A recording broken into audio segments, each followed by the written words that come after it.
Well, hello, my name is Wendy Peter, and I am the director of Women on the Front Lines, which is a global ministry.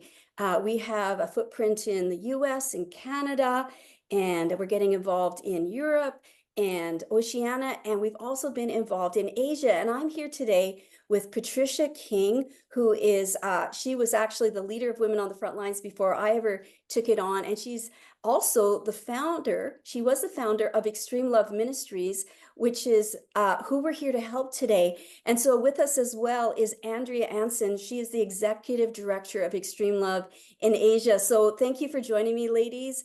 And we're just so excited to be here today to talk to you a bit about what we're doing here and why we invited you to come to this fundraiser and to do something to change the lives of women and children in Asia. And so, Women on the Front Lines, we were recently in Asia, and I'll tell you a little bit more in a moment about what happened there. But God put it on our heart to host a fundraiser for Extreme Love Ministries. But Extreme Love Ministries was started several years ago by Patricia King. And Patricia, I would love you to share with everybody who's watching this. How did that happen? What happened in your life to bring you to Asia and to start a Wow. ministry that would operate this way? Okay, well, thank you so much, Wendy. And of course, Andrea, it's an honor to be on this uh, time with you. You're such a champion. But many years ago, I was in prayer, actually, Wendy, and the Lord spoke to me and he said, I want you to go to Bangkok. That's where it started. I want you to go to Bangkok, and I'm going to teach you some things about sex tourism. And I'd never thought of sex being a tourist attraction. It had not entered my mind, even though we had worked in inner cities with prostitutes, mainly drug related, though. So off we went to Bangkok, and that very first night, I was wrecked. And I was sitting in a restaurant just soon after we arrived there, having a bite to eat. And across from me, in another table, was a Western man. He looked about maybe his early 50s, with a young Thai girl. And she looked like about 14 years of age, very young. And I could tell she was nervous. She was dressed, you know, in, just promiscuous clothing, let's say. And I could tell that she had been bought for the night or maybe for the week. And it broke my heart and it stirred something in me. I was angry, to be honest with you, and I wanted to just go and punch his lights out, grab the girl and try to do something to help her. But I felt really helpless in that moment. Well, over the next few days, it just went from bad to worse. We went into brothels. We heard some of the young girls' stories, how they got there, even how their families, needing money for the rest of the family, put them in those situations to raise money. And many of them, just virgins, when they went in, they told horrific stories of how they were sold as virgins, restitched up, sold again. I mean, these are just some of the weighty things that we heard that broke our heart. And I was overwhelmed. I thought, I just feel overwhelmed. I don't see what I can do to make a difference. Send me home, Lord, right? I just wanted to go home. And he said, I didn't bring you here to send you home. I brought you here to be a solution. And as you women are watching this right now, I want to say you are a solution and God has need of you. And here were all these innocent girls and boys that we saw, young people that were being used by the enemy to fuel sexual addiction, sex tourism, all of the above. And a lot of the handlers of these girls had also been victims of this in their life. They grew up with it. And the more we worked with it, the more heartbroken we were, especially when we saw that there was an entire brothel, a whole building in Thailand that was given to children, where pedophiles from all over the world came to have sex with children. And we thought, this is not good. And most of them, we found out, came from Cambodia. And at that time, Cambodia was a very oppressed nation, and it was being taken advantage of. The people were extremely poor. And a lot's happened since then. And I believe a lot of it has to do with Extreme Love's influence in the nation. But they were very, very poor. So they were being taken advantage of. So the traffickers would go into Cambodia and take children. They'd go into the villages and offer maybe $30 to buy a child and attach a lie to it back in that day, where they would say, these children, we're going to give you money so that you can feed the rest of your family. You can buy them rice for the next few months, but we'll take your child over to Thailand, put them in a very wealthy family, get them educated, and when they're old, they can come back and look after you. So this was the lie parents were told. So they sold their children, oftentimes for $30 for just sending their children, not knowing where the children were going. And they would put these children, they would drug them and put them in the bottom of carts with a whole bunch of blankets on top of them, with just cracks out of the wood for the children to breathe, and take them over to Thailand, where they would then be sold and distributed into different aspects of distribution, some of it for local brothels in Thailand, and others actually exported to other nations, including America, including Western nations all over the world. And so this broke our heart. And as a result, we decided to establish a work right at the border in Cambodia. We started out in Poipat, went around to the villages, gave awareness of what was happening so parents would know what was actually happening to the children, and also producing work. We started a lot of micro businesses and that, to help the families raise the money that they needed to live on, so that they didn't have to sell their children. And so we started with that, but the burden just grew and grew and grew. And I remember, Andrea, when you and I were there together, and it was very much in the beginning of the founding of that work. And we were right there with a grandmother and her granddaughter. And the grandma was trying to sell her little granddaughter to one of our team members for sex right in front of us. And it just broke our heart. I remember, Andrea, that went really deep into you. In fact, I feel that that was the moment that you were called, and that you didn't turn your back on that call. And it's very easy, let me tell you all, it's very easy to turn your back on it because it's overwhelming. But Andrea did not turn her back on it. And she put her hand to the plow. And just to make a long story short, there has been so many children saved, and each one has a story that is precious, and each one has a life that is precious.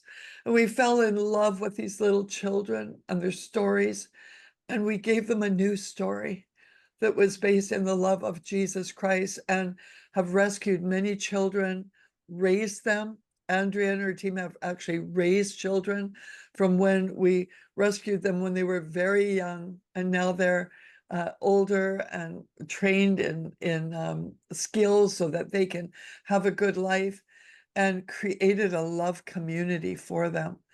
And then moved to Phnom Penh, where they were able to have a lot of influence in many different ways. I'll let Andrea share more about that. But you see, women, we are called right now. There's an anointing on women right now to make a difference. Great is the company of women who proclaim the glad tidings. And to a child who is being chained and oppressed for sex addicts, the good news isn't just a rah, rah, rah party. The good news is to be rescued, to be set free, to be discipled, to be cared for. And you can make a difference. You're at a coffee party right now, or a little gathering, and you think, what can we do?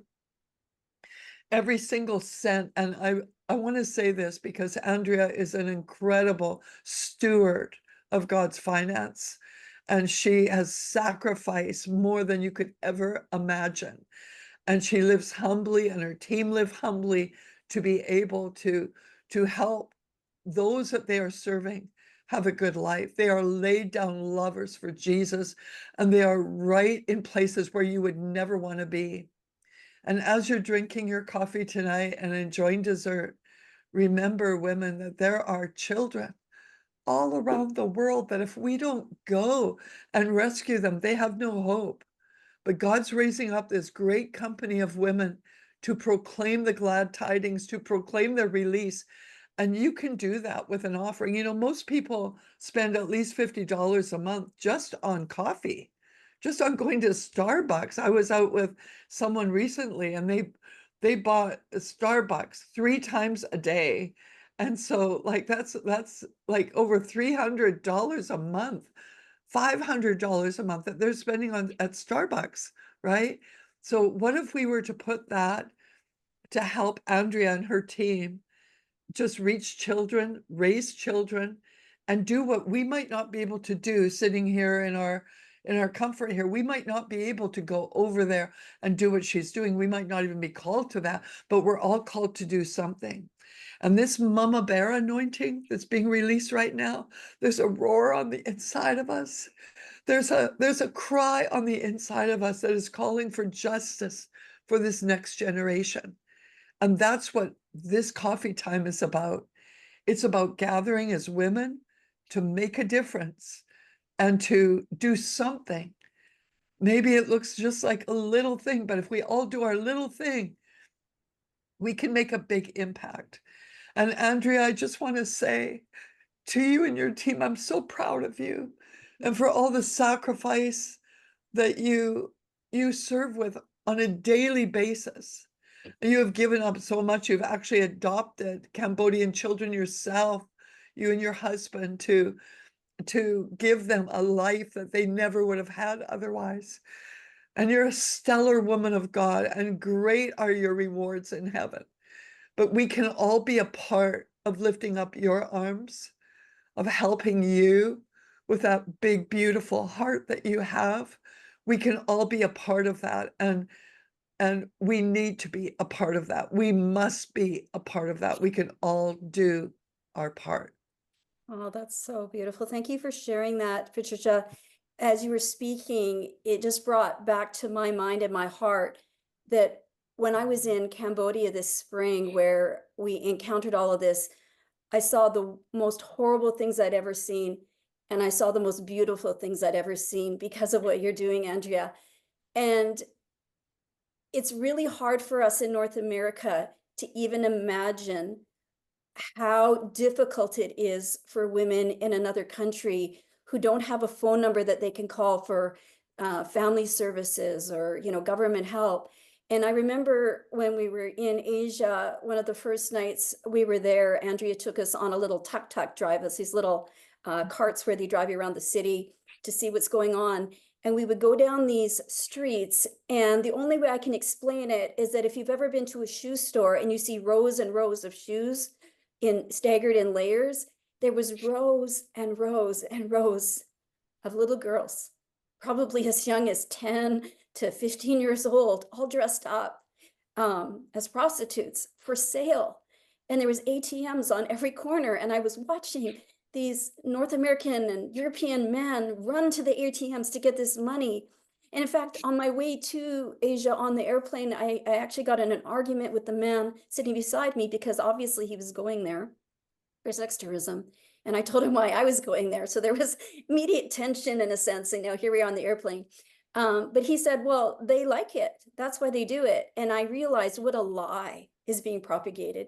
Because when we were in Asia and we were working with the women and children there, what I saw was that women don't feel like they have a choice. They want to feed their children so their children don't die, and they don't have other options. And so I remember one night, certain things get frozen in time for you when you're on a trip like that. And we had been out at one of the brothels ministering, and there was a young girl there who was a young mom, and she spoke some English. And I said to her at the time, well, why don't we keep in touch? And, we can talk on social media. And she looked at me and she said, well, I don't have a phone. And I don't know how to read because I was never allowed to go to school. And you see, that was my North American mindset, encountering the reality of her situation. And I remember I was tossing and turning that night and I couldn't sleep. And I kept thinking, do I just walk away? Or does everything happen for a reason, Lord? And I met this girl and I need to do something about this. And so out of that, we ended up buying a cell phone for that little girl, and she's now keeping an eye on things in the brothel, but she's a waitress. And that is her job. And so, what's interesting about that is she didn't know, but Andrea is planning to launch something called Destiny Cafe. And that's why you're gathered here tonight. And there's a potential for this little girl who I could have walked away from to be employed and have that dramatically change her life. So, Andrea, can you talk to us for a few minutes about what will be the impact of Destiny Cafe? Now, we were there for a couple of days. This is a quality project. This is a beautiful, gorgeous French architecture building in the middle of the tourist section. I was stunned by how beautiful it was. So this is not a little tiny corner sort of sticks nailed together project. This is something that God is birthing that's going to make a difference. What would you like to tell us about that, Andrea? Yeah. Well, it's going to be a place where women can come and be empowered and be equipped and come into a place of training. As you said, Wendy, so many of the girls can't read, can't write, they have no skills. They were those children that were on the street that were sold at a young age, and they're stuck and they have no way out. And we can provide skill training. We can give them jobs where they can work with dignity, where they can provide for their family. We have a safe place where their children can come and they can be looked after while mom is working and training. And not only that, but it is an open door for discipleship where they can encounter the love of Jesus in real and tangible ways, where they can receive the healing that is needed to walk out their destiny. So the name of the cafe is Destiny Cafe. And we are believing that many destinies will be restored, and it will be unto generations. It will be the women and the men that are rescued and are working there, and it'll be their children and their children's children and their children's children. It's such a great way as well that we can build sustainability for what's happening on ground. The income that is generated will go to help even more women and children and men that are at risk and in these circumstances. And it's such a great way that we can do so much with such a little thing. And we can encourage the community. We can create advocates within our space, within our community, not only locally, but abroad. So we're really excited. Thank you guys for this opportunity and for all that you are doing while you're having your coffees and your teas. You are changing lives forever. That's so good. And already, Andrea, you have a sewing factory going on there. So there are goods that the girls are already making, beautiful, beautiful sewing purses, clothing, and there's going to be a gift shop, I believe, in the cafe. So I'm just trying to paint the picture for you all, and I believe we're going to have some photos to share at this event. And you can see what's building there. So with Women on the Front Lines, in this season, and I think since the beginning, the byline for Women on the Front Lines has been because every woman wants to make a difference. And I think a lot of times we feel overwhelmed or disconnected from how we can do that. But the reason you're here tonight is we've invited you to make a difference.